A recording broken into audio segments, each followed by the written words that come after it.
All right, everybody, welcome to Hard Rock History Show, episode 29. I am your host, Paulie Christine. That is my co-host, Tommy Coyne. And today we have what we call a gunslinger. This man is from the 80s. This man I used to see at Lemoore and just sit with my mouth open how his guitar playing was. And he's an influence that they do say, and they do admit, Zach Wilde and Snake Sabo says that this is one of the guys, is the reason why they actually touched a piece of wood with frets on it. And that is David Dipietro. And happy birthday to the birthday boy, Dave. Thank you for being Thank on you. your birthday here. Thank you. Thanks for having me. It's great to be with you guys. We want to go with your past, but we want to talk about your present right now. You're in a new band called Kenny Dubman and the Whole Nine Yards, That's right. right? And Yeah. you're having a couple of shows now coming in July 2nd, Eventide, Seabright, New Jersey. It's going to be an outdoor show. So hmm it's from 6 to 9:30. You got to do like two sets. Is that how that works out? Actually, it's going to be three, I think, at this one. Okay. Three sets, which is a lot for us. We typically do two sets when we play, 80% original material.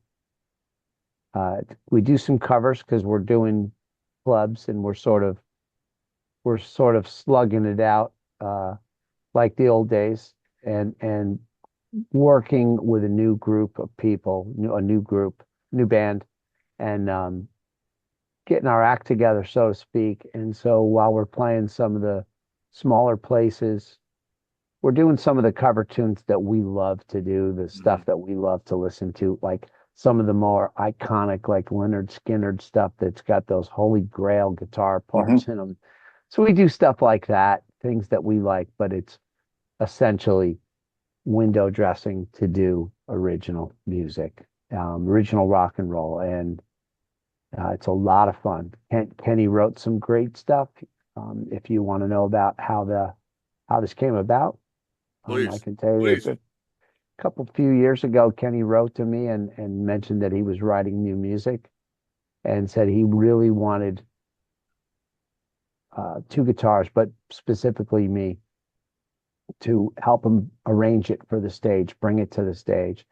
That was the only way it would be what he imagined it to be. And, it was quite an honor. And I love Kenny. We played together and wrote music together and recorded together back in the Prophet days. And we could talk about that later. But um, I listened to everything. I loved what he was doing. He said, Had love you to, really speak into it, arrange, play, do solos, do everything. And I was like, wow, what a cool idea, you know? So I got together with him and we started rehearsing, and one thing led to another, and we've gone through several different versions of the band that he originally put together. For one reason or another, different people came and went, but we have a lineup now featuring Bill Delicato on keyboards, Sam Heitzel on bass, and Michael Luisi on drums, which are all basically local guys and not super well known guys in the rock world, but it was more homegrown guys that we loved to play with, that I've played with, that he's played with. And the two of us, get to trade blows on guitars, which we love doing. And so it's been a lot of fun, and that's been occupying most of our time right now, You know, musically. it's funny that Eddie Trunk showed video. Was Eddie at the that gig? Yeah, yeah, he was And there. and and you were on a run of a tear, man. I'm like, holy shit! And that's why I said to Tommy, I said, "Oh, Dave's out there again." I said, "We gotta see if we could get him on the show." And again, us too. We love your guitar work on Prophet and TT Quick, and I said in Nuclear Assault. So it really is great to have you on and to talk about your career, Dave. Really. It's nice of you to say. It was all a lot of fun to do. And listen, back in those days, I was just hope that anything that I was doing was good enough. In all sincerity, I just hoped that anything I was doing was good enough to even be listenable. Mm. It was a kind of a surprise that when when I started to have people say that I was influencing them and all that, it was wow. It was really. I didn't expect that. You Right. know, I just wanted to be the best I could be, always worked hard at it. And Did you spend hours in your room type of I stuff? did. You know, when I was a kid, I spent a Yeah. lot of time, right? And I really did spend a lot of time. And it was because of how much I loved the players I was listening to at the time. And that goes all the way back to, you know, early days of listening to, of course, the ones you would expect, Clapton and Hendrix, but really like when the first time I heard Buck Dharma uh, in Blue Oyster Cult, I was Hmm. blown away. Um, you know, when I listened to one of my favorite albums as a young guy, you know, 15 years old or so, Humble Pie rocking the Fillmore, Oh listening to yeah. Oh, Marriott and Peter Framp, but Frampton. Marriott, of course, but Yeah. Frampton's guitar playing. I was so influenced by Peter Frampton, which is a Hmm. surprise to a lot of people. Hugely influenced by He him. was a teenager when that album was recorded. Yeah. He was. And I mean, I learned every single riff on that record. Johnny Winter was a huge, Johnny Winter and and Alive. oh, and like maybe you know, one of those moments that was life changing for me was I grew up in New Haven, Connecticut, and I lived in the surrounding area. My family's from Connecticut, Waterbury. And so we would go to the New Haven Memorial Hmm. Coliseum when I was a kid to see all our concerts. And I remember seeing the Rick Derringer band open for Aerosmith. And that was a life-changing moment because I mean, couldn't be more than 14 years old seeing this concert. And this guy, you know, jumping up on top of the PA system, playing guitar solos up and down. And I didn't even know that was possible. And of course, there was no YouTube to go listen to see what he was doing. Right. So you would just get records and you would do the best you could from memory. So And yeah, Derringer Live was probably out then, right? it Yeah. was, and he had the band with Danny Johnson, Kenny Aronson, and I think Vinny Appice, Appice, however you pronounce his name. I mean, it was amazing. Kenny, Kenny and I talk about it all the time. He was seeing those same shows in New Hmm. York, right? We didn't know each other, of course, but I mean, so spending all the time was trying to figure that out, you know, trying to understand what you had heard. And then, of course, along comes Rush and Alex Lifeson. And then in 78, you know, you get the first Van Halen album. And I remember sitting there trying to figure out how he was doing the tapping thing. And I was using the guitar pick to do Mhm. it. At first, I didn't realize he was using his fan. I remember running downstairs and telling my mother, look at this thing I figured out from this record. And I don't think I ever did it in in any of the TT Quick stuff, but of course I did do it because I learned a lot of Eddie stuff. Rest R.I.P. man, just you know King Eddie, as Zach likes to say. Um, I did the best I could to play in that style for a Van Halen tribute band that hired me, and that's what got me down to New Jersey. Uh, and that's how I ended up meeting Mark Mm. because So he when you're came doing out the to see guitar that band. duels recently with Dubman, it has to harken back to Johnny Winter and Rick Derringer It does. on Johnny Winter and Alive. You got it, man. If you watch, if you come and see what we're doing, it's super Americana, straight down the pike fastball, right? Rock and roll. And it's totally that. That's the influence that both of us we really shared a lot of the same influences growing up. And when we met each other and we became fans of each other's playing very immediately and realized that we had chemistry. And it's not every day that you meet another player who you respect to play at a level that you know you we always drive each other, right? Mhm. And people will say, uh, who's the better player? And I'll say, well, Kenny is, unless it's Tuesday, Right, and then it might be me. right. Right. It depends on what day of the week. No, there's no better player. We both have different things that we're good at. We drive each other to do different things. Kenny's an amazing blues rock player. I marvel at the stuff he does. And so we've always driven each other. But what's great about it is we've also we've never had a hard time finding which space we should be in. You know what I mean? when you have two players, sometimes it can be difficult to know which space you're You supposed don't to be step in. on each other that way. It, and we don't talk about it. We Mm. don't really talk about it. It always just seems obvious to us which guy's going to do which thing. I don't think we've ever had more than a kind of just a pointing. You do that part, I do. Well, maybe you're better at that part, you know. That's more your thing. You do that. It goes like that. And it's great, right? Really great. Well, So I think when you have an egoless situation like that, like back in the day, they said that Dwayne Allman and Dickie Betts were like that. That Dwayne would give him certain things. You didn't have a problem giving him the spotlight. And he it, wrote like Blue Sky, which is like one of his best songs he ever written. He gave the whole lead section to Dwayne to do. it makes sense, when that's how you get the best stuff. When you know what each other's strengths are. And I mean, it's all about serving the music, right? It is. And so we're really fortunate to have this really cool thing. Times have changed, obviously, uh, to the younger generation that are out now. We're not really well known, right? It doesn't bother us at all. We play because we want to play. Right. We all work.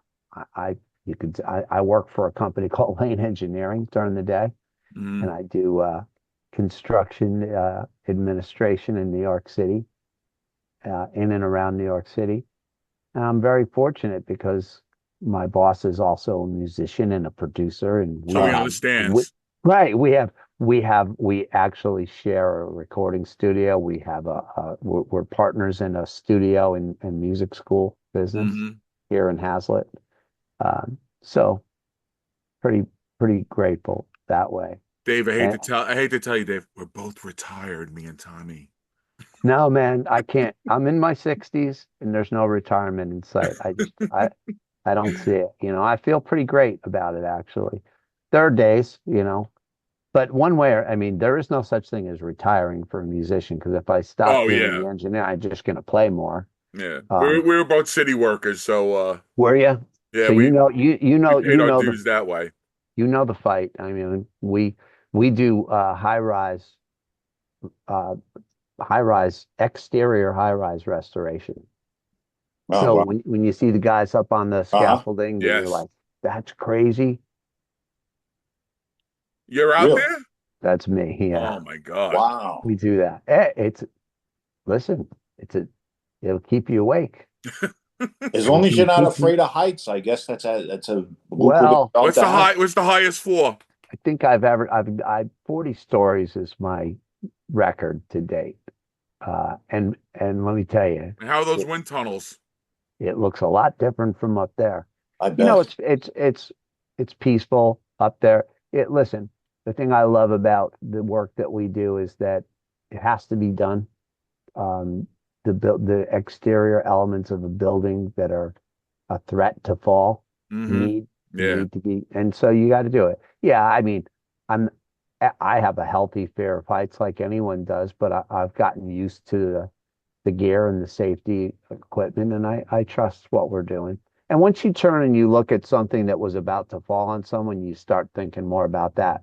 Mm, And hey, it makes you really appreciate the next gig that you get to do. right. So, but we are playing regionally. And as the band develops more, like it's a young band, um, we'll spread out and do more regional things and try to get on. We want to open up for one of my favorite things is opening up for bands that we love. Like I would love to play with a band like Blackberry Smoke. They're one of my favorite bands, right? And I just love those guys. Kenny loves Charlie Starr. We're friends. Um, we would love to do things like that, but it takes a little time to get Yeah. yourself into that space. So that's what's going on there. And let's go in the back. So you were pre-Blackjack with Michael Bolton? Wow. You know about that, huh? Yes, sir. Yeah, listen, So you're talking to two guys who know. yeah. So no, that's actually that's right and it's wrong. So I met Michael through a drummer that we were playing with. Like I said, I grew up in Connecticut, and Yeah. Michael lived in Milford, and I lived in New Haven. And I had a drummer in a band that I was in way back then. It was a band was called The Force. Please forgive me. Um, we My drummer Gary knew Michael. And Michael, when he came back from his tours with Blackjack, Okay. he had toured with Santana and he had like opened up for Frampton. When he came back to the area, he was looking for a band to play with to back him up. And so he came to my house in Woodbridge, Connecticut to look at our band. Mm. And I ended up playing with him, which was incredible. I was 18 years old, 17, 18 years old. And, here was this iconic, like when we were kids, grew up, where everybody knew who Michael Bolton was. It was by that time, he hadn't changed his name yet either. He had I won't, I won't do it, but he had the name that Bolton was given to him. It's his stage name and he's had it forever. But we knew him under a very similar name, right? Growing up, but he was an iconic guy. So for me, at that age, to have this guy, coming over and my mom's making coffee for Michael Bolton, and we're playing, and he's asking me to come and play. There was a club called Toad's Place. I think it's still Oh, there. we know Oh, it. yeah. Oh, yeah. So that's like the Stone Pony Name. So I Mhm. played Toads with Michael Bolton, and I mean, he had Bobby T. So you were talking about Johnny Winter Group. Great drummer, Bobby T was the drummer. massive drummer. Jan Mulaney, who had played, I think, with Santana, was the keyboard player. These were some amazing musicians growing up. I was a kid, right? And he had me in the band. And not only that, I'm so glad you brought that up. And if you don't mind, I would like to say just a couple words. Michael spent a lot of time, and he really poured into me personally and talked to me a lot about career development. He took us out. He used to take us out to a place that he loved called Mamoun's Falafel. Right. Oh, the best. Right. Do you know The cheapest falafels in the world. the original one was in New Haven? Oh, Michael would really? bring. I None went of to us the had ever village. heard. I We went had to the never village heard one. of such a thing. Michael took us and showed us this. But this guy poured into us, and I don't know what people think of Michael Bolton, the superstar. He was a star. He wasn't the superstar that he became Right. later. Back then, he really took time. The Michael that I knew was a very kind and giving guy. And I ended up sort of working on some material with him. And I remember we came up with a couple of songs. I'll leave them nameless, but I think he wanted me to be able to play in the studio with him. And the record company didn't, the management didn't want it. They wanted Bruce Kulick also came Right. to my Right. house Right. and with Michael, and I remember watching him play and being like, wow, that's different. 17 years old watching Yeah. Bruce. This was a great player already at that time, right? And they were super nice. So what an experience, right? To have done that. But Michael, uh, to this day, and I recently found out that he's going through health issues from a friend of mine named Gordon Brown, a local guy who I think the world of. And I wrote a letter. Gordon knows Michael's manager. I wrote a letter, an email to Michael, letting them know how much all that meant.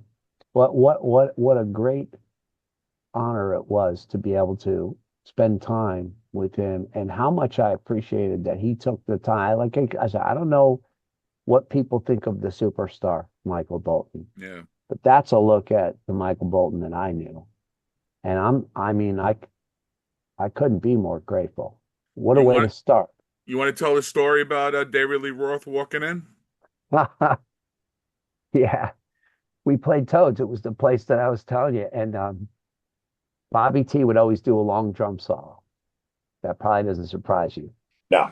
And so the band would go down in the dressing room, right? You would go down behind the stage, and there was a staircase. You'd go down into this cavernous tunnel, like in the dressing room. And I go down there, and everybody's toweling off, and I just did a double take. There's this mane of white hair sitting there, the big ear to ear smile, and it's David Lee Roth. I'm like, oh my goodness, that's David Lee Roth, you know? Well, Van Halen was playing at the New Haven Memorial Coliseum, which was the arena that we grew up go. That was where we saw all our concerts. Um, and I was kind of just sort of starstruck and didn't say anything. And he's talking with Michael, and they're going back and forth. And Michael just goes to me, he motions me over. He goes, "Hey, David Dipietro, meet David Lee Roth." And I was like, "It's a pleasure to meet you." And he goes, "The pleasure's all mine, man." He goes, "Little Eddie fingers, really cool." Wow, so you were watching, huh? You can't make this stuff up, right? I mean, I just remember going back from that, going, did any of this really happen? You know? But it did. Unreal. Yeah. And that projected you. So now, what was the deal? Did Michael not want to continue with you guys, or No, it was was he it started going into that little that soulful thing then as he not was he approaching? Not nothing yet, right? like that at all. I mean, my involvement was simply that I worked with him a little bit. I played with him. He was on a trajectory It was an off project, he was basically, on a right? trajectory to be molded into the superstar that he became. And I, on the other hand, was moving more way towards the heavier end of rock, Yeah. right? It was a wonderful stop along the way. There was no parting of the ways or anything. I was not really more than just a guest with him, you know. But I started to work with local guys and do what I could do to get myself into these, bands that were more guitar centric kind of things. And I did, in fact, end up in a back then. I mean, who knew I was in one of the early tribute bands. There was a Van Halen group called Fair Warning. Mm-hmm. Guys out of Fairfield, a guy named Jeff Solomon was the singer, and they I don't remember how we met, but he heard about me as a player. They needed a guitar player, and one thing led to another. I ended up in the band with a couple of friends of mine. That's what originally brought us down to New Jersey. We played at the Fountain Casino. Oh, It was wow. my first time ever going to New Jersey. And we had a manager from Connecticut. Um, I forget the name of the agency. I think it was John Dubuque Agency back then. Anyway, we had a manager, and we were all, I want to say, at that time, around 18 years old or so, in this Van Halen tribute band. We had all heard about this band, TT Quick. We heard about this singer that sounded like Bon Scott, and how great this. There were a few bands, White Tiger, bands that would come Mm-hmm. down from New York and New Jersey, Twisted Sister, White Tiger, and TT Quick. I never saw TT Quick, but I just never stopped hearing about this singer from my friends. So when we played the Fountain Casino, my manager mentioned that some of the guys from TT Quick were there and really liked the band, and one of them was Mark. So I said, "Wow, that's really great. I would love to." Something like he was going to put a good word with Jersey management. And I said, "Wow, that's great. I would love an opportunity to thank him for that. You think you could get me his contact number?" And he did. And so I had been working on some original stuff with these guys in this band, right? Mm-hmm. And when I got Mark's number, I decided to call him. And here's a bold moment. I told him, "Hey, we have some original stuff." I said I wanted to call to thank you for putting in a good word on Dave from the Van Halen band. He goes, "Oh yeah, yeah, it was great to see you guys." And I said, "Hey, by the way, we have some original stuff." I said, "There is some interest from record companies, which may or may not have been true at the time. But there actually was there was an in for us. And I never expected him to say that he would be willing to listen to any of it. But he said, "Yeah, send me the tape." I was like, "Okay." Sent him the tape. He sang on it down in New Jersey, sent it back to me. And two of those songs ended up being on the first TT Quick EP. That's Mm. how it Wow. started. Hmm. I couldn't believe that he was willing to do that. And I remember saying to my band, I said, "Hey, guess who I have singing on our original songs?" And they were like, "Who?" I said, "The singer from TT Quick." And they didn't believe me. And then I gave them the tape. So that's how that started. Mark would come up to Connecticut. We started working together on some of that. And Glenn was in the band already? Glenn was Glenn was in the band at that time. Now Mark was coming up and working with me on music with my band, and the guys in TT Quick weren't really aware of that. But what ended up happening was one of the guitar players from the band that was TT Quick at the Hmm. time left. Mark needed a guitar player and asked me how I'd feel about coming down and joining the band. And then maybe we could still work on the original stuff on the side. And what's a pretty funny story is that I agreed. I came down, I moved down to New Jersey, and I joined the band. And we didn't really do a lot with the original stuff after that. But Glenn Evans and I one day were walking through the East Brunswick flea market, and they had the Rock and Roll Heaven booth, which was Johnny Johnny Z's Mark, place. Johnny Z's place. Yeah. And I guess we had the TT Quick jackets on. And so this guy comes up, puts his arm around us. He goes, "Hey, TT Quick." He goes, "I know you guys. I really like the band a lot." He goes, "We just we have a record label, Megaforce Records. We just signed a band from California called Metallica." And I was like, "Metallica? Okay. Right? Okay." And he goes, "I wish you guys had some original material."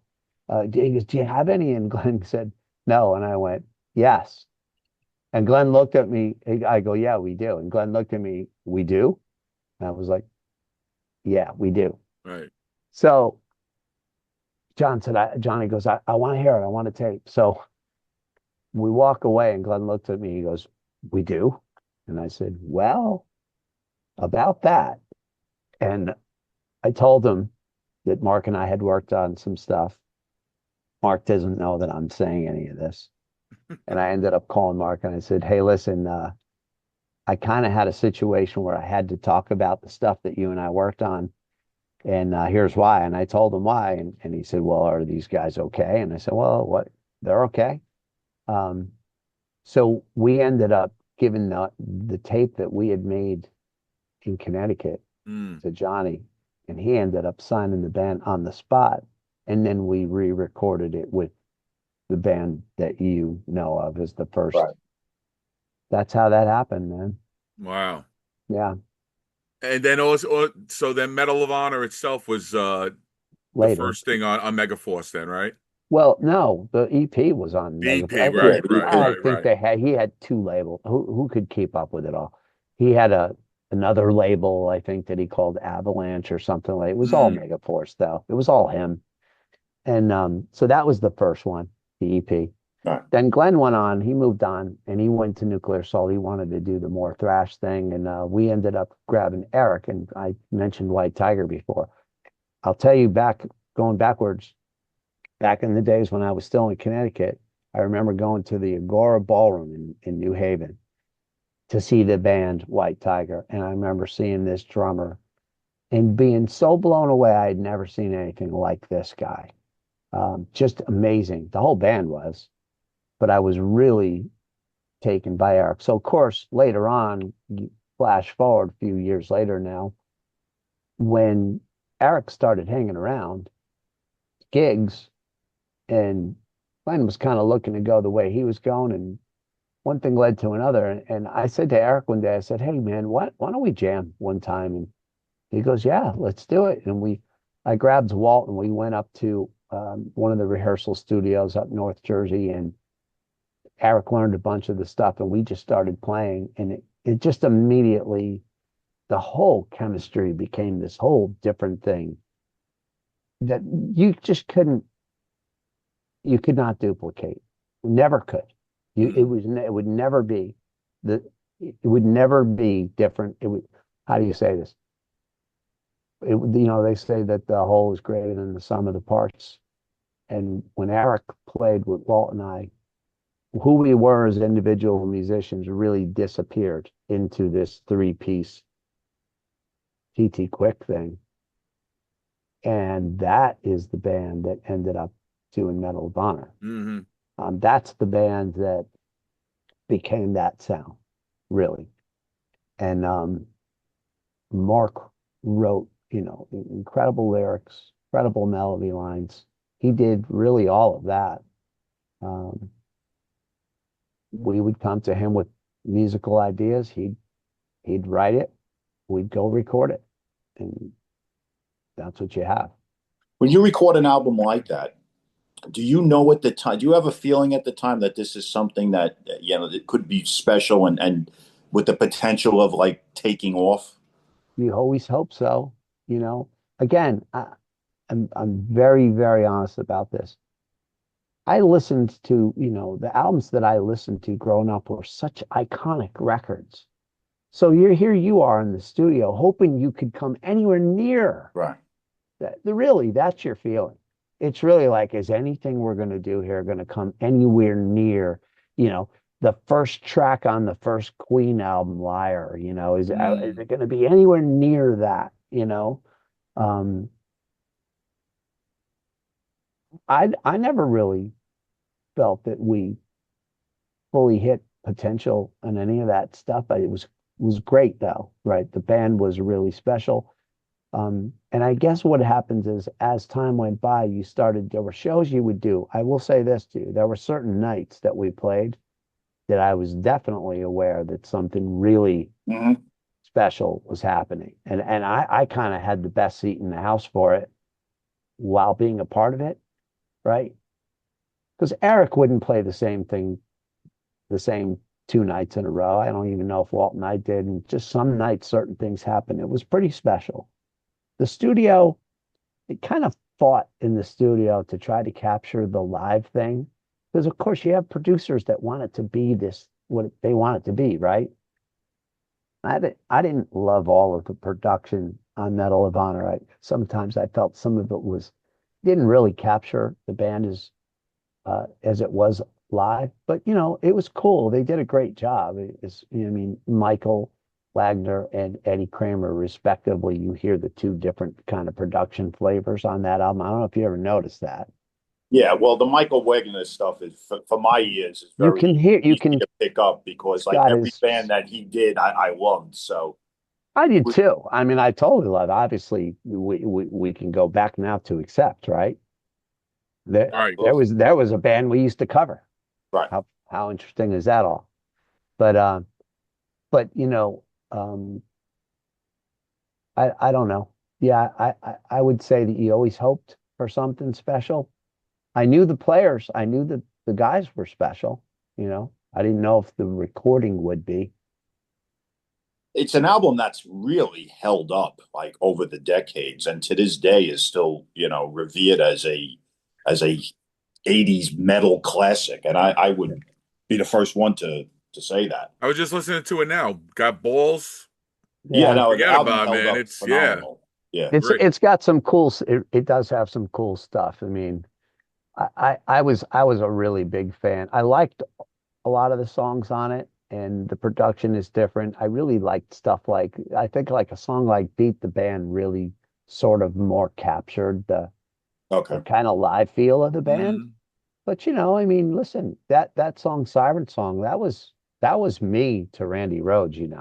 Okay. That was my tribute to Randy Rhoads. Mm. The songwriting is, I mean, Queen of the Scene is a killer song. Front Wrote that burner. in the studio, wrote that on the spot in the studio, needed Really? one more song, had a riff in head, Wow. and just kind of popped it out, and we just did it on the What spot. a hook on that song. I mean, it's the first time you hear it, you're like, whoa, shit, that That's is a some. Mark.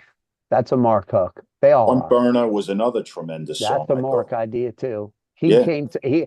That actually, even the riff idea Mark came up with for that one. He just sort of sang that riff. We figured out where it should be, and that was that. Yeah, it's a truly iconic record. And I actually have a piece of trivia attached that I owned from that album. I have the original Japanese copy of it with Look the at that. OBI strip, Look at that. which is right now considered the most rarest of all heavy metal CDs. Wow, Yeah. really? Uh-huh. You know, I will, spoiler alert, Nuclear Assault, being over in Japan with them, I signed a lot of those TT Quick records. I Mm. had no idea where they came from. Vinyl? CDs, Oh, vinyl, CDs and all of it. vinyl. Wow. Yeah. Whatever somebody handed you, you know. Yeah. But a lot of TT Quick stuff I got handed being over there with Nuclear Assault. Can you talk about the Lemoore days with TT? Yeah. Yeah, sure. Those were special, man. Um, I seen you headline many a time. did you? Yes, Yeah. sir. But we also opened, and those were Yeah. fun gigs. I remember opening for like Carmen Appice's King Cobra band. Oh, We sure. used to That's open for that's the like, one and only time that I saw TT Quick opening for King Cobra.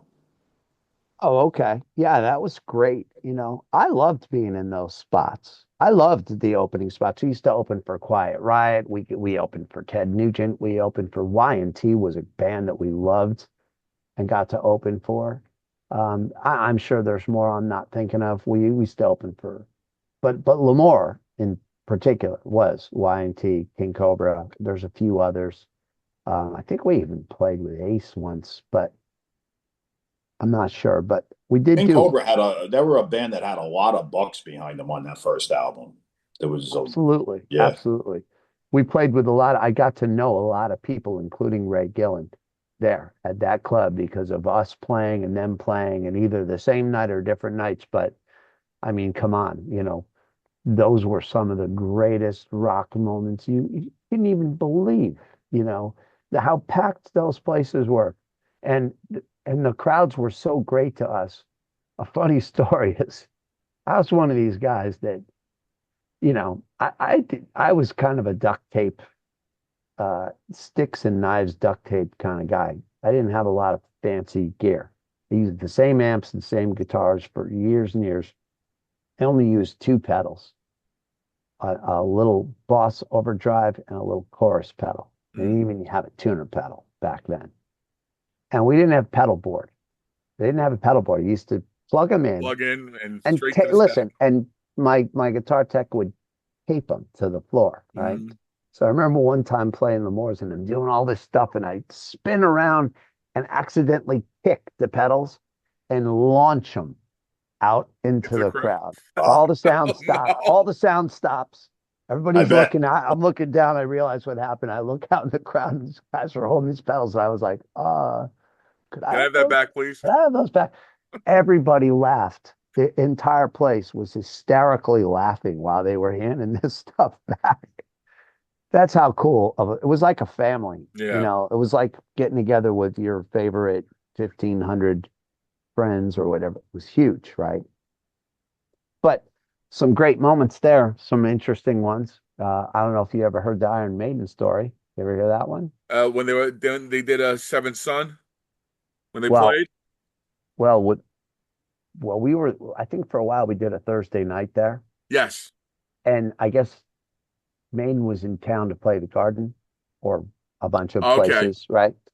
And we didn't know that they were coming, and we come off of our first set, go in the dressing room, and there's Steve Harris, and you know, the whole band except for Bruce Dickinson were in the dressing room, and they were talking to us and were friendly and everything. And back then, I had a rig on both sides of the stage, right? I had a rig on my side of Marshall and a one on Walt's side.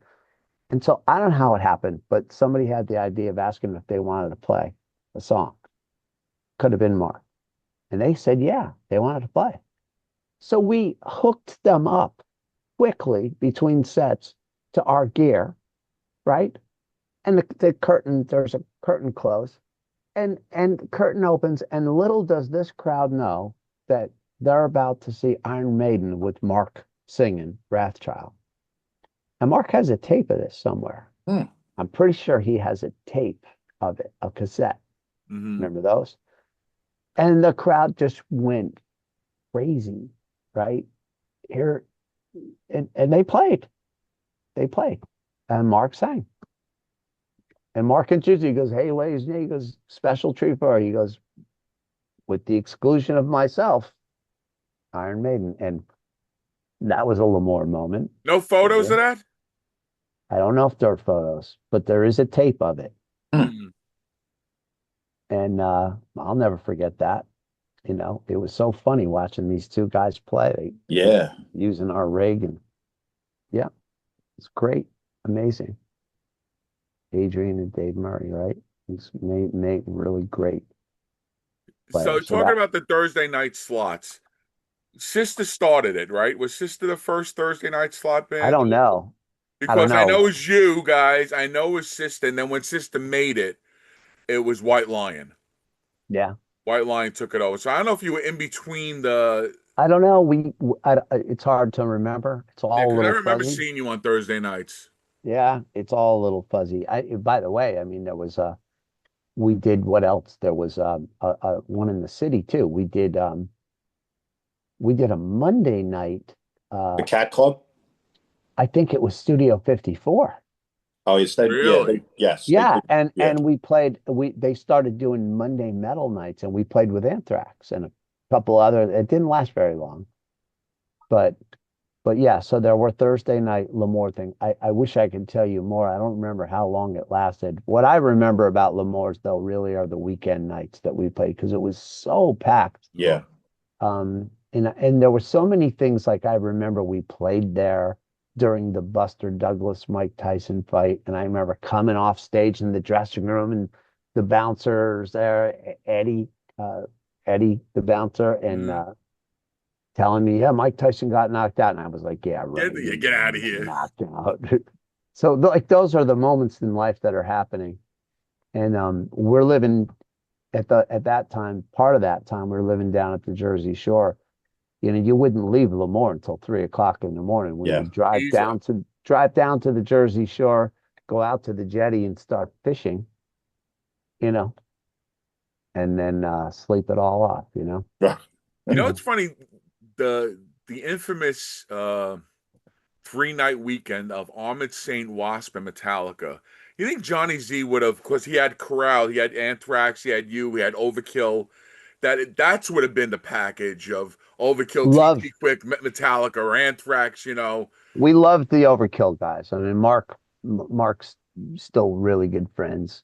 And he actually did with Bobby. He did I don't know if you ever heard it, but he and Bobby did shared a recording of they did some Nazareth stuff together because they're both huge Nazareth Mhm. fans. Um, but it always seemed like we Megaforce would have them up at the house in Ithaca. That was the famous recording. Yes. How they'd be leaving and we'd be coming, and it would, for we loved those guys. We loved the guys in Raven. We played with them. We toured with them. We got to play with. I mean, you didn't really ask this, so I'll let you ask your question. But we those would have been good packages. Yeah. I Hmm. don't know. I had no say over any of that. I just went where they told me to go, Yeah. and whichever way they pointed to the stage, that's where we went. It was Spinal Tap. And did you hang out with the Metallica boys ever? I did not. Oh I wow. unfortunately didn't get to know them. We did play with Megadeth quite a bit, and I did get to meet and get to know a little bit Dave Mustaine, and that continued in the Nuclear Assault thing again. And I really found an enormous respect for him. Um, I really became a huge fan of Megadeth. Once I got into the Nuclear Assault days, I remember I'll just say in a little aside, we played a festival with Nuclear Assault called the Roskilde Oh yeah. Fest in Denmark. And we were one of the bands that day and played with Dave. And I mean, he had Marty and just as killer. But that's that band that did, um, you Hangar know, 18 and Holy they did, Wars. but they That was did his the whole, best lineup when they he did Yeah, had the that whole was his when he Peace had Out Nick stuff, the Menzer whole and Marty Peace Out, Friedman. That was his that best that lineup. that that that that time. But I remember watching Dave walk out and speak fluent Danish to the Danes in Denmark, and I was like, wow, that's impressive. You know, I don't know if that's where his family's from, but he spoke fluently to them, Hmm. and I was impressed. We got to play with them. We did TT Quick did there were certain bands we got paired with a lot. We would open up for Quiet Riot often, a few times.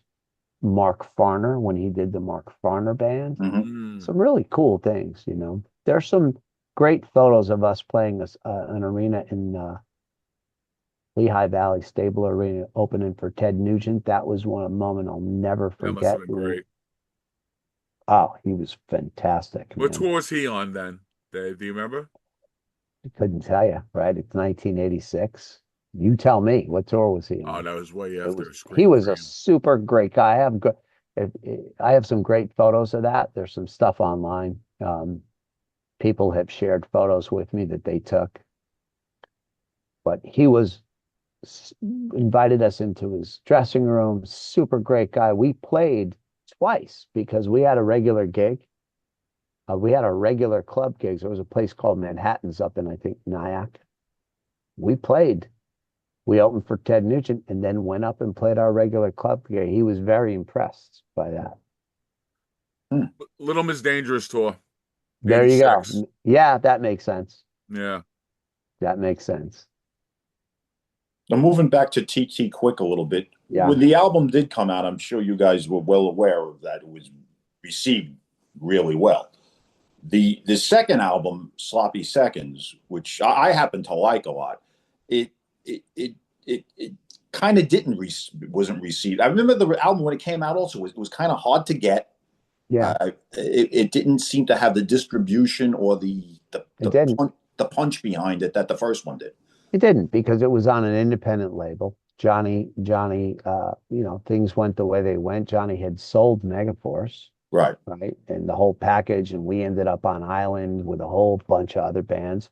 And whatever reason, record companies do what they do. We didn't fit into You get lost in the the mix. we didn't fit into the next things they were doing, and so off we go to independent record land, and a guy named Bob Rizzi put together a label and really was a big fan, and he did the best he could. He did a nice job, but of course, it didn't have the distribution and push of the first one, of the first full LP, right? And it was recorded. It was an interesting time because when we first started writing that music, Eric wasn't around. He had moved back down in New Orleans because his dad was ill. And if you remember, we had a guest drummer fill in for a while. You remember who that was? There was a guy No. who played with us for a while, AJ Pirro. Oh, Oh, that's right. Yeah, AJ Pirro stepped in and that's right. played and Yeah. and was very likely to be the drummer on that record. Hmm. But he and Dee made up. Eric decided to come back. And AJ was like, Eric should do the record. And we were like, you should go back and be with Twisted Sister again. And he did. But what a great guy and what a great time we had with him. Uh, Very, very different feel. Not what we thought of as the feel of TT Quick, but AJ was phenomenal. Anybody, no one needs me to say that. But so the thing is, when that album was recorded, Eric just had come back. We didn't have a lot of time with him, but we did the record in a great studio owned by Tony Camillo in Hillsborough, New Jersey. And we had a lot of fun making that. That was the beginning of our working with Steve Diacutis, who's a phenomenal producer, Yeah, I'm very engineer, familiar and with them. guitarist. Yeah, Steve, that would be a long, long standing relationship to this day. In fact, Steve did the Kenny Dubman stuff. Steve is a very good friend of a good friend of mine, Khalil Turk, that owns Escape Music, Okay. and he's appeared on I can't tell you how many albums for Escape Music. Sure. Kind of like a session guitar player for them, has Well, played. Steve ended up doing the Ink album in Right. 2000. And to me, that's my favorite for a lot of reasons, but not the least of which was that Steve produced it Hmm. end to end. It's got a great production on it. And he did, you know, he was able to pull out of me stuff that he thought should be there, and he was relentless about his approach and what he wanted to hear and what he wanted. I would play something, he'd be like, "That's great, but talk to me about say it a different way. Let's try it a different way." And he would do all that, and you're very fortunate when you have people like that. Steve is one of the greatest, and so you're right. The sloppy seconds was kind of an odd time for us. You Yeah. know, I wasn't feeling too good about a lot of things. I was going through some stuff myself. It's no secret that I had issues with substance abuse, and that was one of the more difficult times for me. But I mean, on and off, right? I mean, I would show up at the studio ready to work, Right. but you know, um, I there were some really cool ideas though that Mark had on that album, and I think that some of those songs live were really, really fun to There was play. some really good songs on that album. We I was never loved, wild yeah, about the production of it. yeah, but the stuff live was really, really fun to play. Um, so we did a lot of that stuff live, and still would if we played. You would still hear some of it. WSOU used to play it a Yes, lot. they were very good to us. That Yeah, was a and that's how great, I heard it. But then I was yeah, going to records trying to find it. I got it first on a cassette. It eventually showed up on CD. But yeah, WSOU used to play.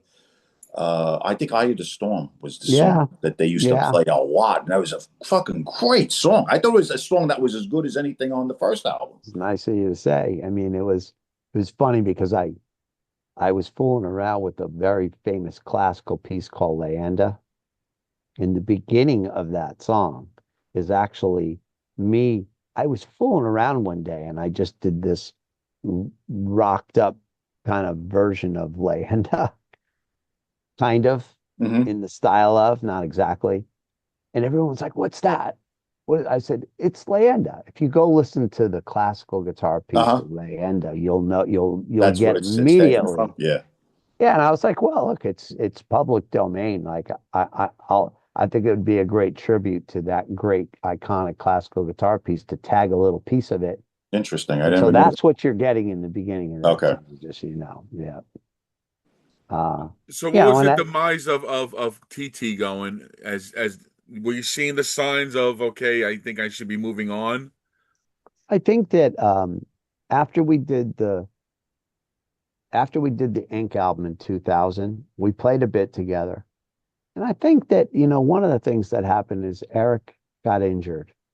He injured his heel. He was working one day and he had an accident at work and he injured his heel, which was his kick drum heel. Um, I guess a part of the story that really needs to be told is that the band had such reverence for him and the sound that was made only by him being there, that if he couldn't play, we wouldn't play. Mm. And so a lot of time went by where we didn't play. And that injury lingered for years and got worse and needed surgery. And I think Eric's health overall went downhill. We tried to play here and there. Um, Mark then got the request to sing and accept. And I remember him coming to me the day and he's like, how do you feel about this? I was like, you got to do it. You have to take that gig. And we fully supported him and are couldn't be more proud of him. I mean, look what he's done with it. It certainly was certainly made the most of that opportunity, You just right? showed yesterday up Grass Pop, them playing at Yeah. Grass Pop live. We were huge fans of that Oh band, yeah, Oh, who me too. wasn't? you know. So it was so cool for us that Mark got to do that. Now, people had said there was a bunch of, well, you guys should capitalize off that and do something new. And I said, if we do something new, it won't be to capitalize off that. It would just be because we want to do something new. Right. Yeah. Right. And one of the problems that we had was that um, so Mark did that, right? But we did plenty of reunion gigs during that time, even when Mark was in Accept. But what happened was, as Eric's health declined, we just collectively decided that there was no TT Quick without Eric. Mm. And here was the problem. He was alive, right? So we're not going to replace him because he's alive. And so we didn't do anything. Mm. That's what, that's the real story here. We loved him. We love him. We didn't want to do anything without him. We didn't want him to sit on the sidelines while we did anything else. Right. So we didn't do anything. Now, It's a when lot of Eric, loyalty. I give you you credit. know what? When he passed a couple years ago, we we did a show in tribute to him and a benefit for his widow. And we played with the great Jimmy Callahan, who did a phenomenal. I'm still amazed at the job Jimmy did. The Prophet drummer, Jimmy, who you're wearing the shirt right now, uh, came in and did it. Just you couldn't have done a better job than Jimmy did. Um, and indeed, we looked at each other and thought, so now maybe it's time. Now, I think Eric would want us to do something else. And so since then, we've been talking a little bit about it. But but Paul, to answer your question, that's kind of the demise right Mm. there. So it wasn't like, there's no great story to tell here, Yeah, right? yeah, yeah. There's nothing juicy to tell here. We all love each other. We never stopped. It was never like that. It just, what were you going to do? You're not going to do something. The guy that you love and that was Eric. Listen, Eric, you know how important of a drummer Eric was to so many drummers, so many people. He was. I'm very, I'm very grateful that my name gets mentioned with some of the great players like Zach and people that claim that I influenced them. That's a great honor, right? But you know how many people Eric influenced you don't hear as much about? I Mm. mean, everybody, everyone that ever saw this guy play was like, there was no Eric before Eric in our area.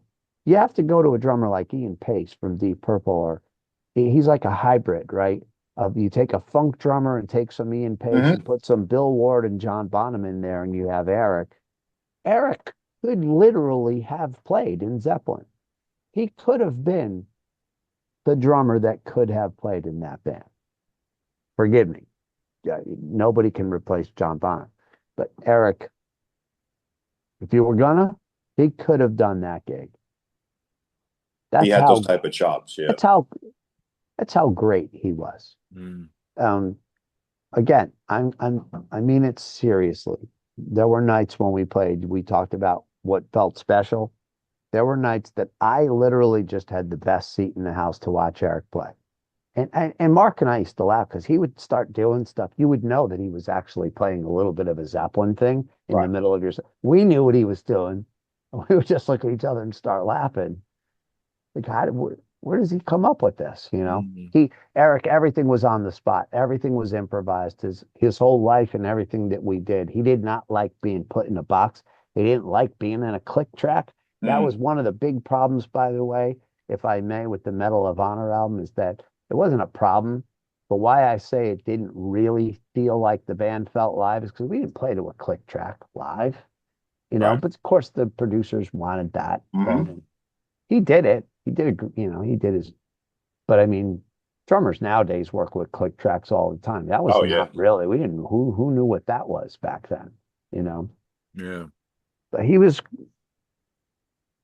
one of a kind, and we love him dearly. We miss him. There's never going to be a time we won't miss him. But And you want to talk about your transition into Prophet then?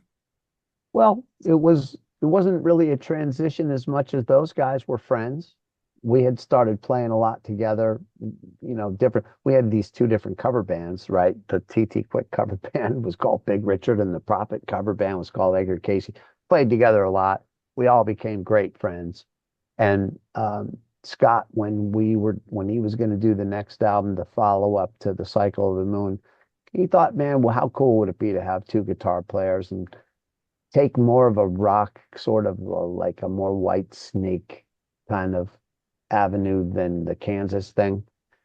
And so we decided to try it, and the result is the recycled album, which, you know, I listened to a couple of times, tracks over the years. Great album. Wow, Great album. very, very underplayed.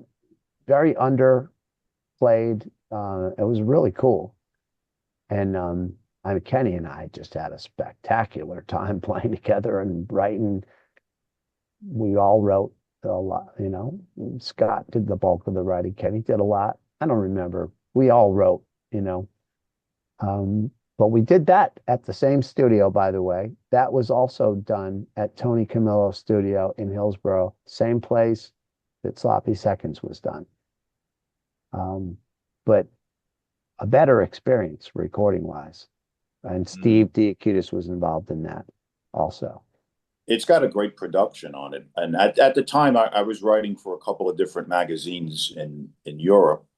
And the reception on the album was mixed, because a lot of the guys that were really into them from the first album to the second album were into that, the slick keyboard produced Kansas infused sound. And I remember I heard it. I immediately loved it. I've always been like a big Metaxas and Russell fan too. And there were guys that felt like, like they abandoned their sound. It's too guitar heavy. There's not enough keyboards. But it was it was a different beast. So, I mean, guilty. Right. Guilty. It was different. Right. And it was a different beast. They wanted it to be. Scott, pound for pound is one of the most talented people I've ever met. He could do so many things so well.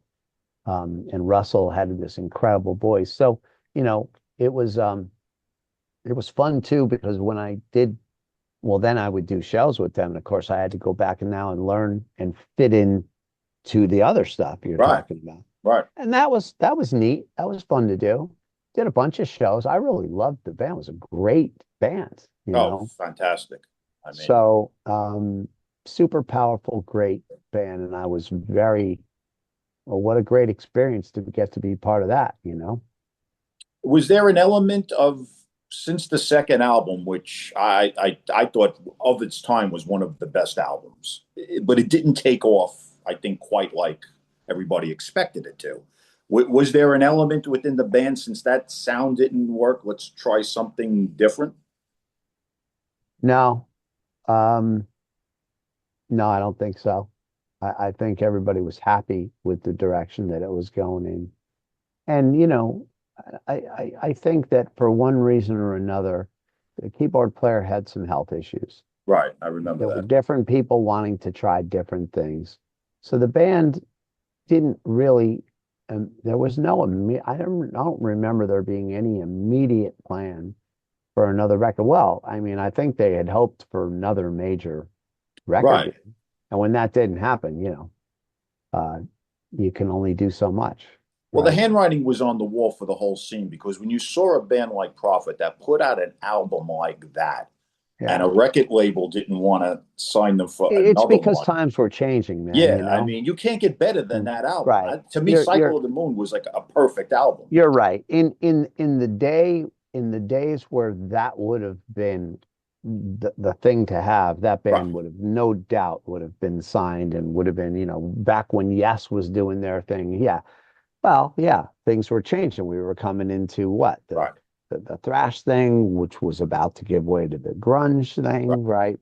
And let's not forget that now we're in the MTV age, and things are really, really changing. Yeah. That band was a band that was the kind of thing you would have heard written in the 70s, and those albums would have been, they would have been great. But to have released them back then would have been Would have been something, right?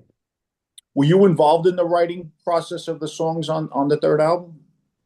The one that I played on? Yes, Yeah, yes, I was. Um, I was, yeah. because the songs are great. I Yeah, mean, I it's was just involved. Um, they were, I would say most of it was Scott and Kenny, as it always was. But I definitely had a hand in some of that. Yeah. there's some You great could you could songs. kind of hear it, right? You Yeah. could kind Oh of hear yeah. there's a little bit of it, you know.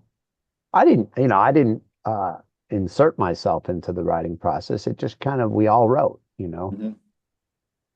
And it was a shred fest too. I mean, if you're a guitar guy, I which I am. I mean, I love the real keyboardy stuff, and I love Yeah. the heavy guitars. So I love that new sound of Prophet. I would have always hoped that there would have been a fourth album. Yeah, I get it. There could have been. There could have been. I don't know why there wasn't. I think because Joe passed away. I think that's why. Okay. I think also Russell started feeling different about the way he wanted to Oh sing and yeah, approach things. I interviewed Russell years ago in the '90s for a magazine, and he was, and rightly so, quite bitter with the change in the scene and the demise of Prophet. And He wasn't real happy about it, and I don't blame him. no, I yeah, love rightly Russell. so. We're friends to this day. I love him. He's a great, great guy. He always was. We always got along great. I think the world of him and what an incredible talent. I think that Russell was really hard on himself. He was, But it he wasn't his was. fault. Yeah, So, I think he took it personal, but it wasn't personal. It was across the board, really. I've never really heard somebody put it quite the way you're putting it. Like for the time, the album was as good as we could do for the time. I thought it was a really great offering. A lot went into it. You could hear it. There was a lot of care uh, put into it. And the times had changed. That And was a that's great it. album. I mean, take like a song like "Brightest Star," which I thought Yeah. was a killer song. I mean, Wow. it's at the end of the album. I mean, and all Wow. the songs in front of it were great. It was Wow. really a stacked I album. forgot. I'd have to go back and listen. Yeah, "Brightest Star." His vocal performance on that is tremendous. Tremendous. Just tremendous. He was Iconic. for that time he had the look, he had the voice, and they were just a band that I used to look at and say, if these guys can't get another record off of a major, it's the scene is shot. And you were right. It was changing. Now And you get the call from now everything you're on a down low at the time when Prophet is over, and you get the call from Glenn yeah. Evans, Yep. and Anthony Bramante leaves, and Yeah. he asks you to cover. That's right. That's right.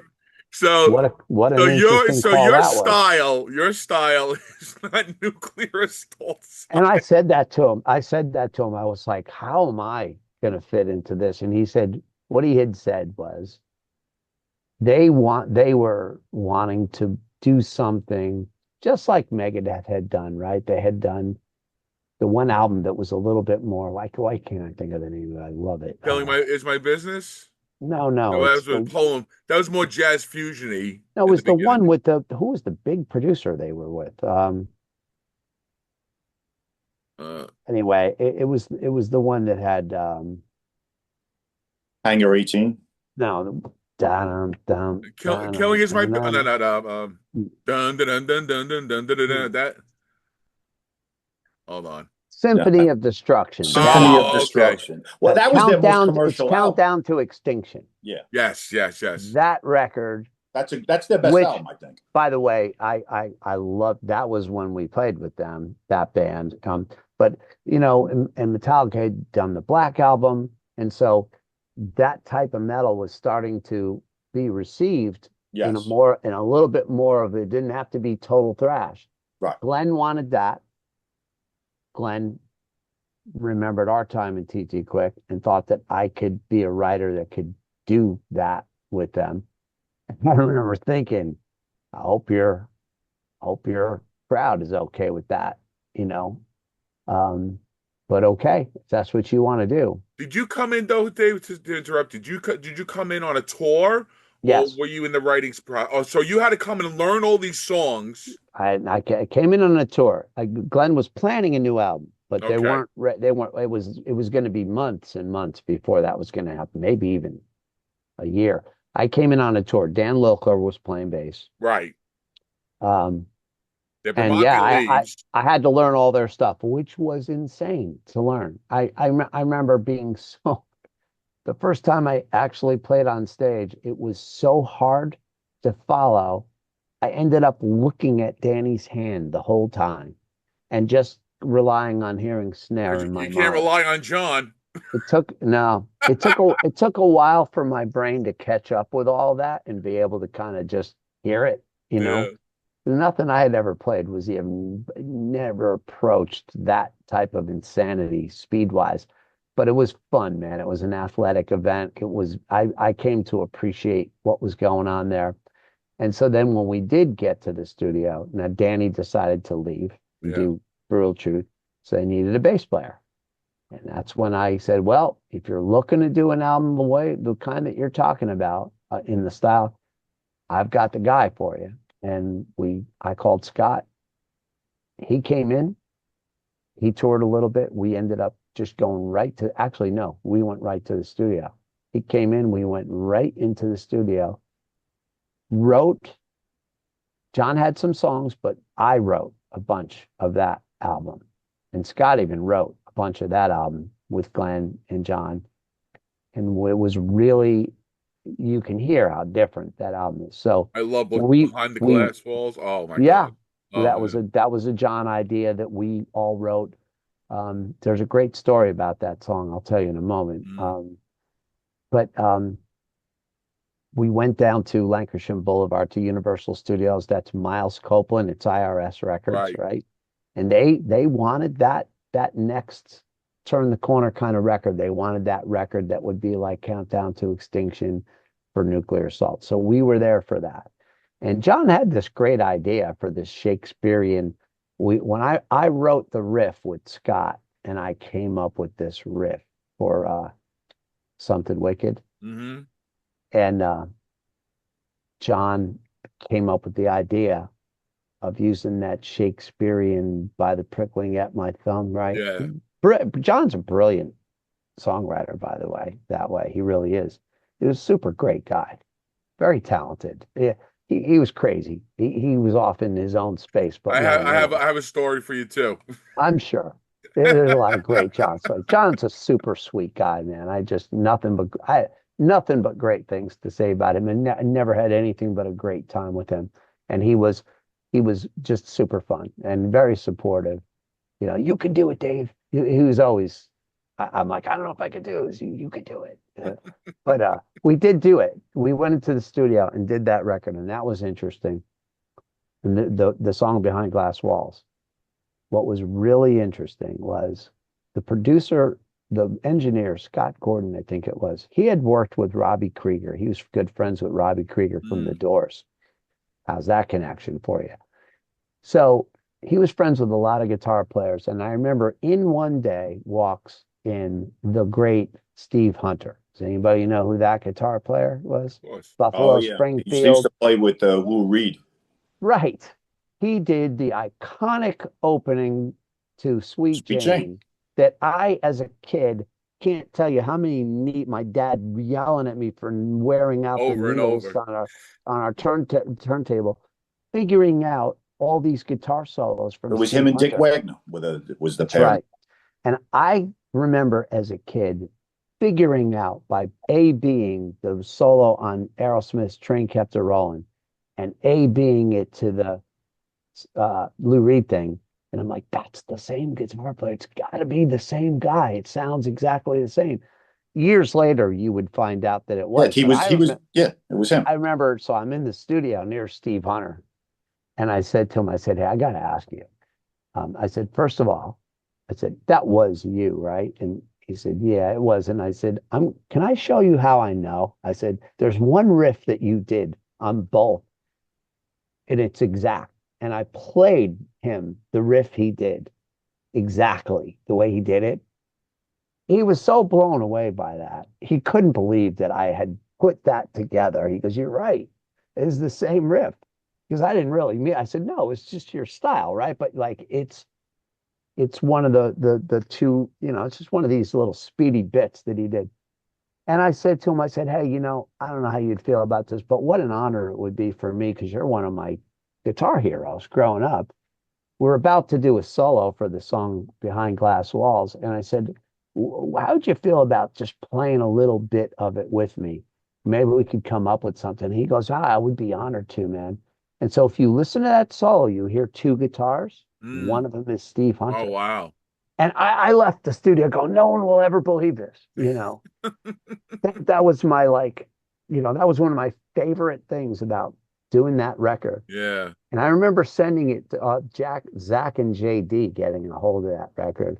And wrote back, he goes, dude, it was like, you might be playing better on this record than the TT Quick stuff. Because here's one thing, playing that speedy stuff, boy, did you get your muscles. Your chops Like up. Yeah. I was probably in the best guitar shape of my life Especially arrest action. in that band. It literally was probably in the best guitar shape of my life in that band at that time. And Zach noticed it. He thought it. It wasn't that he loved the stuff better, but he was like, man, your playing might actually be like more. Mm. So that was fun. That was a cool moment on that record. I thought John's singing too got a lot better on this album. He was actually Well, singing well, now, he had you Scott. know? He had the Yeah. great Scott Metaxas directing him, Yeah. right? He was being produced. Scott really produced that record. Believe it.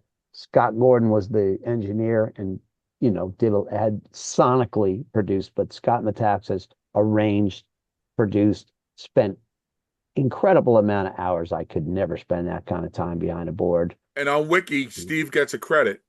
Is on there. Is on here.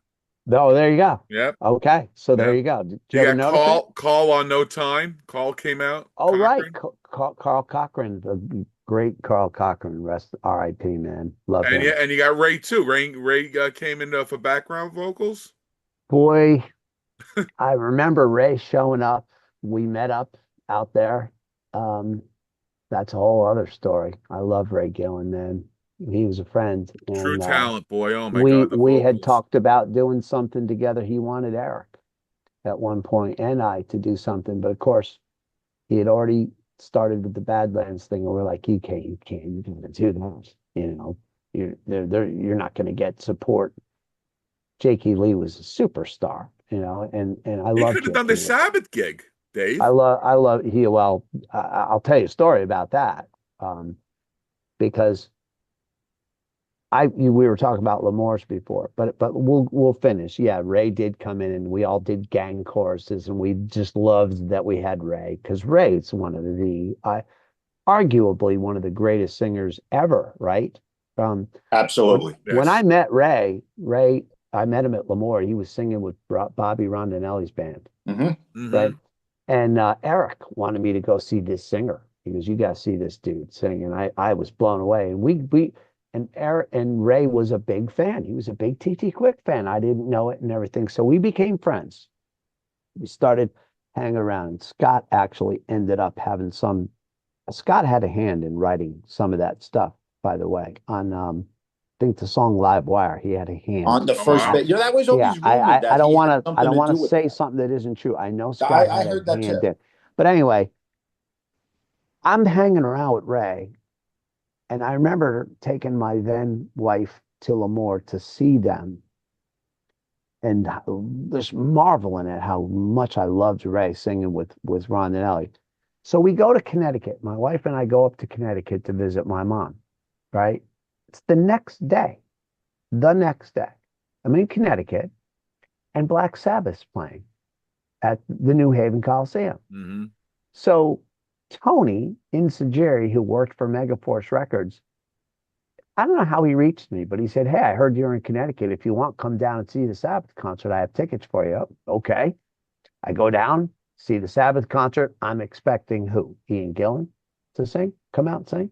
Glenn Or Hughes. oh no, Glenn Glenn Hughes. Glenn Hughes. Hughes. I'm expecting Glenn Hughes. 7-star tour. And so I'm sitting there in the Coliseum with my wife, and here comes this singer, and I looked at her, and I'm like, that looks like Ray Gillen. I mean, it can't be Ray Gillen. We were just at Lemoore last night. It can't be.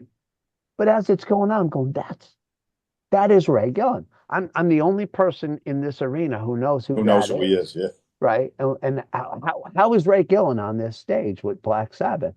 And then I found out from him later. He told me the story. Man, what a story that was. Well, Yeah. I was I mean, there. Glenn Hughes was literally in the building with they had him in the building while Glenn didn't even know that they had him there and singing and stuff.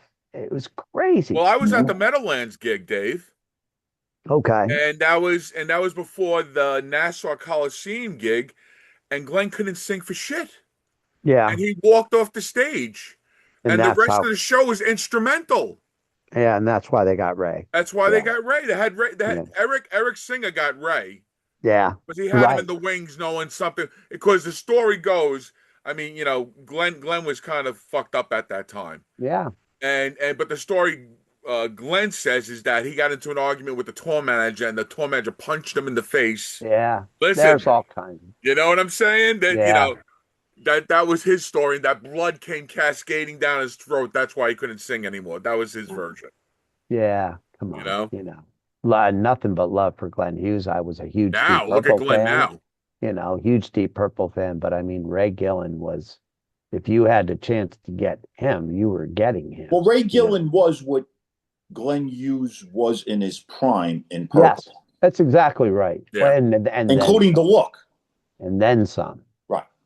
And I dare say, and then some. Ray Gillen, in my opinion, was the best vocal talent of that generation. Ray had, and he was a super sweet guy, man. I loved hanging out with Ray, and I was thrilled that he wanted to work together. We got in the studio a couple. It didn't end up happening, and No demo work, nothing laid down. So listen. At the end of when he showed up at the studio for that Something Wicked thing, he and I talked about it, and he asked me how I would feel, and I said I would love to. I got to go tour with these guys. We got to go do what we're doing. And after I get back, we were going to Japan, and then that's where I signed all those TT. Yeah, you had a commitment. I had a commitment, and I was going to fulfill it no matter what. And it was going to be a whole, I think, U.S. tour, and then Japan, and then video, and then come back. By the time I got back, he had passed away. Mm. Oh, so it was in that period of time. I suspected that he was sick when I met with him. I met with him in L.A. He showed up with his producer, his manager, and he said, "Hey, I would like to talk to you about another project." I said, "I would love it, man." Wow. But here I am, and there's no way. And he wasn't happy about that. Carl Cochran talked to me quite a bit about that. He gave me a lot of good advice because I was really torn. Here was one of my favorite singers, and we were friends, but you just don't do that. Yeah.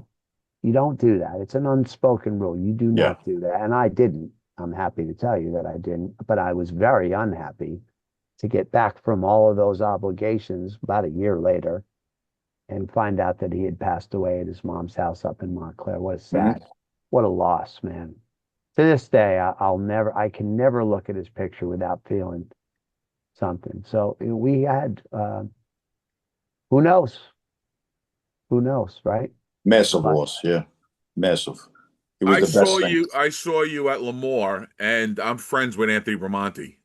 Yeah, And Anthony's a great guy. And we ended up playing together, Oh, did you? Yeah. You didn't say. He ended up coming back, and the funny thing was Glenn said, "Okay, well then we'll just have John sing, and Dave and Anthony will play." And I was like, "Great, let's do that." We did for a while. So I got to know Anthony. We played together. And and you want to laugh?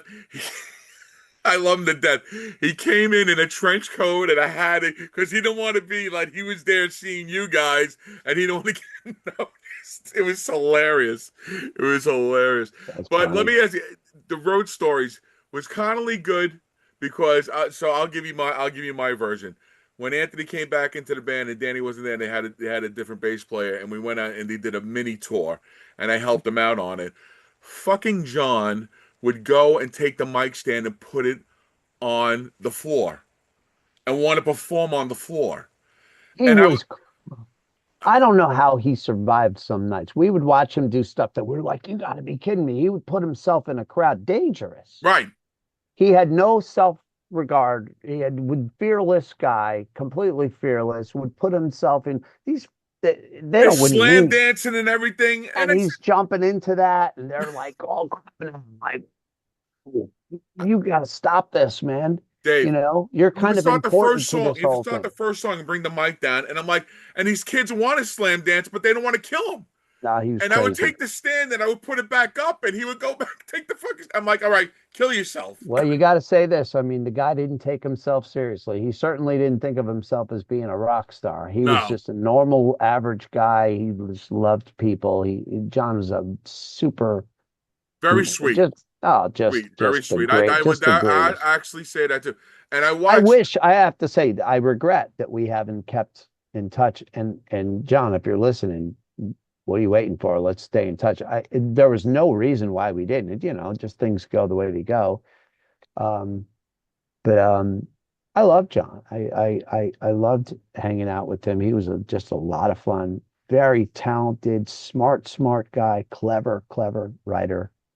I found the show Milwaukee that you guys did, Okay. and boy, Dave, your energy, you're bouncing off the walls, man. You're like you were so like it was great. It was great, man. I have at home a VHS tape that Pro shot.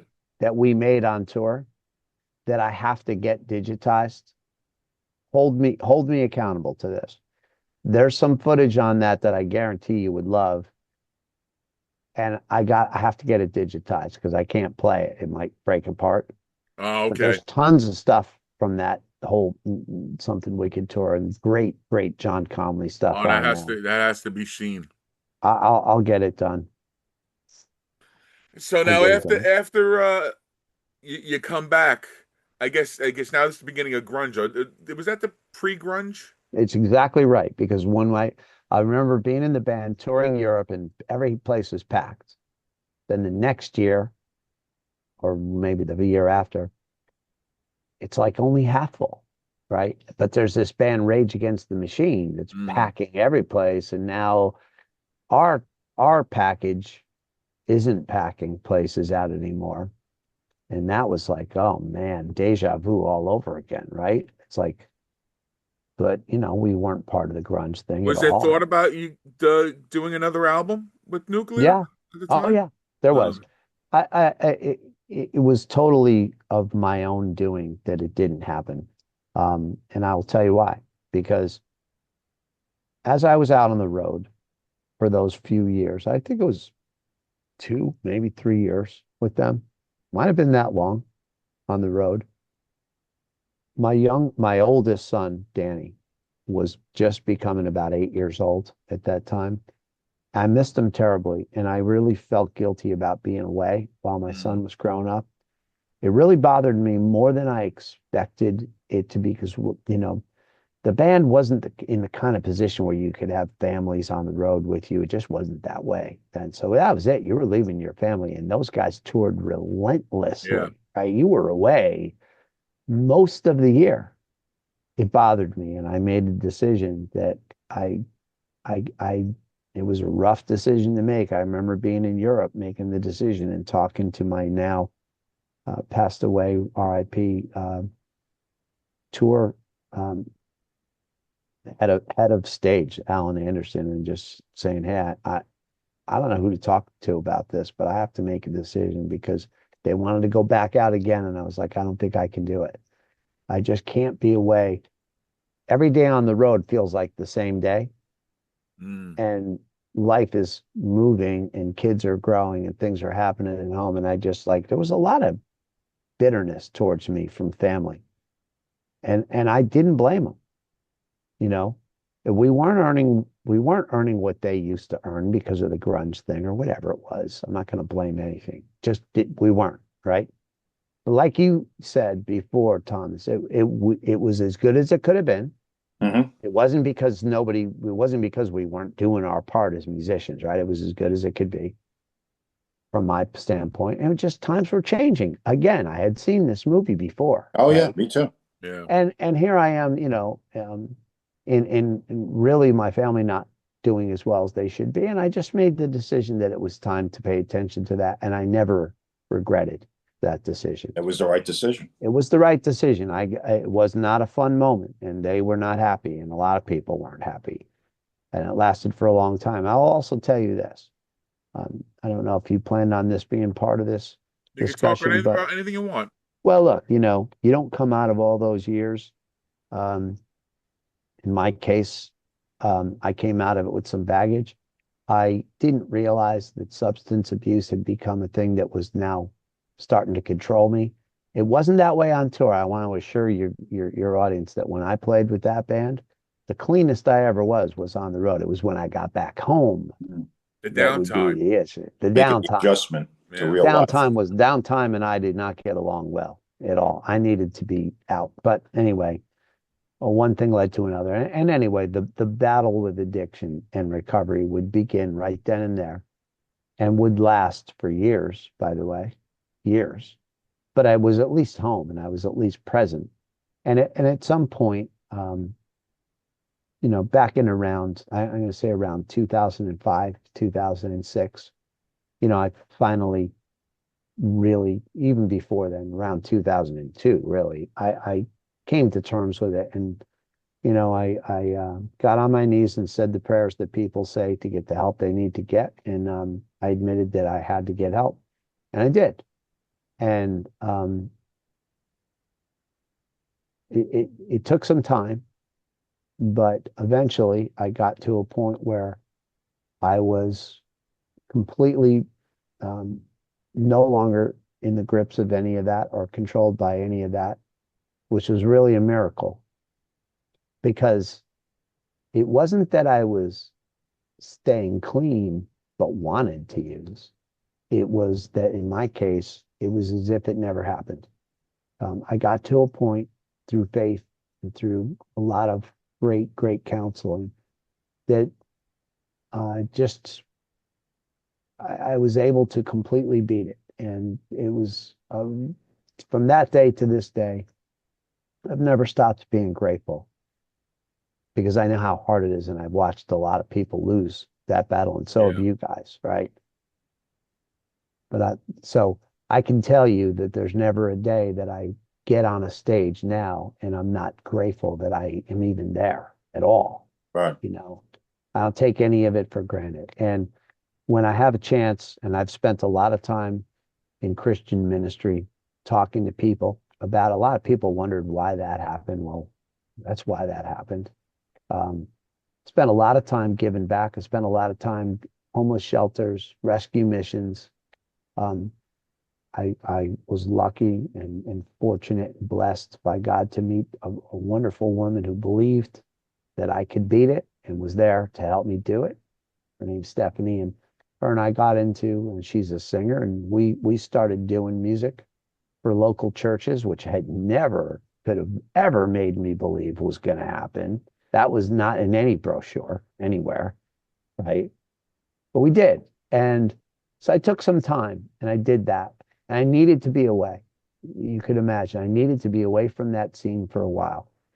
And so I was. But I never stopped loving everybody, and I never thought that I was above any of that. I wanted I wanted to get back out when I could, and now I can. But anyway, so that was a big part of what happened after the nuclear assault thing. We did do the next TT Quick record, right? We did tour. There were plenty of times that I played, but around 2002, 2005, that was when I came to the total end of all that, and got the help I needed.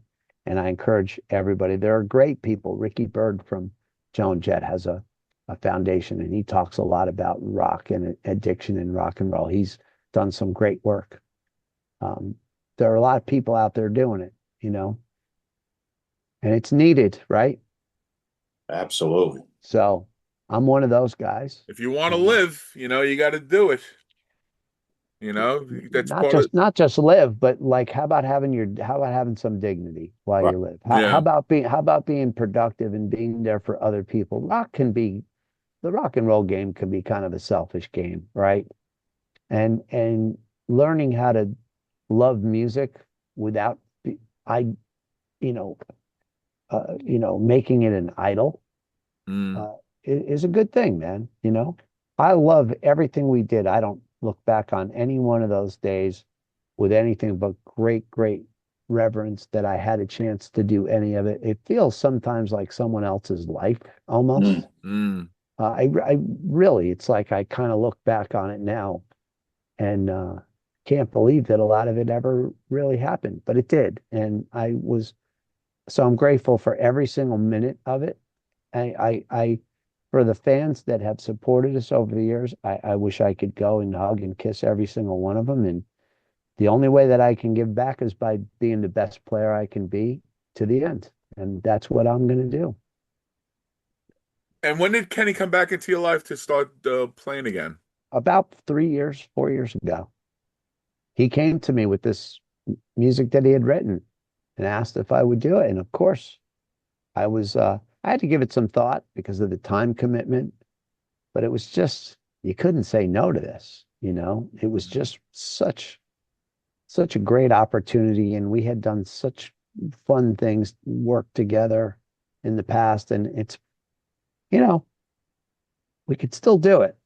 It's still pretty good. So, hey, man, like anybody, I'll do it until somebody tells me I shouldn't do it anymore, you know? And no one should tell you not Well, to do you it. hopefully you don't need someone to tell you. Right. Um, Right, right, no, right. I think we're doing really good stuff, and I think it's very I think the band as the band catches on, keep an eye on it. 'Cause it's really I'm good definitely going to band. come down to a The gig. guys are great. It's a great band. They're such a tight-knit band. Come and see. Um, really, come out and see. Any fans from TT Quicker. It's very different music than we used to do, right? It's different kind of thing, but the heart and soul into it is the same. The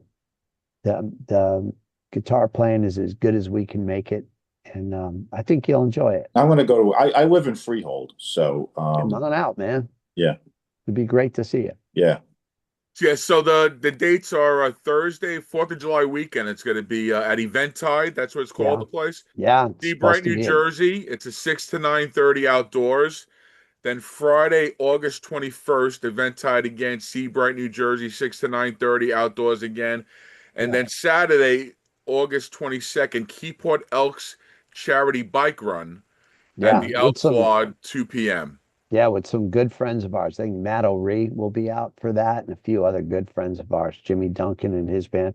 Yeah, we've gotten to meet some great people along the way. Colossal Street Jam guys. We play with people that we like to play and do shows with. But that's a great event. That's a great charity event. So And you guys are yeah, doing and later on you got September, a couple of dates in September. We'll go to KennyDubman.com for all that information. And Dave, do you have a website or anything yourself or I do not. okay. I do not. You don't even have a wiki page. Isn't it funny? I just never have been really that guy. And my There's that son, great my photo of you on the on your Facebook of you and under the light. That's a fantastic picture of you, man. well, it was probably one of the photos from one of these gigs right. recently. Yeah, People send me all these. I see this stuff on Facebook, So no, I don't really have a page of my own. But keep an eye out because I think that we are talking about Walt and I are talking about maybe getting back into the studio now and trying something new and seeing what we could do for a new TT Quick offering at some point. There'll be a great. page for that for sure. Yeah, that's, you know, And if you we're want to say thinking about it. hello, Dave's on Facebook, on Dave Dipietro. You can find him there. And Yeah. that's how I found Dave, and that's how I DM'd Dave. And Dave was gracious enough to say hello to me. And here we are today. On his birthday. We went down, we did This Is Your Life on your birthday. How great Yeah, is that? 26 years old. Who thought I would make it? You got a really good beard for a 26-year-old, let me tell you. Yeah. So, Dave, I want to thank you for being on the show. Thank you guys. Thanks for having me. I It am was a your great. host, Paulie Christine. That's my boy Tom Coyne, and that is the legend. I will say legend, Dave Dipietro, one of the greatest. I think I would say underrated guitar players out there that should be spoken about more than he is spoken about. And want to thank you for being on Hard Rock History Show. Please follow us on Instagram, on YouTube, and on Facebook. Dave, don't go away. I want to say a proper goodbye to you. And like I always say, everybody, keep on rocking. Thank you for joining us.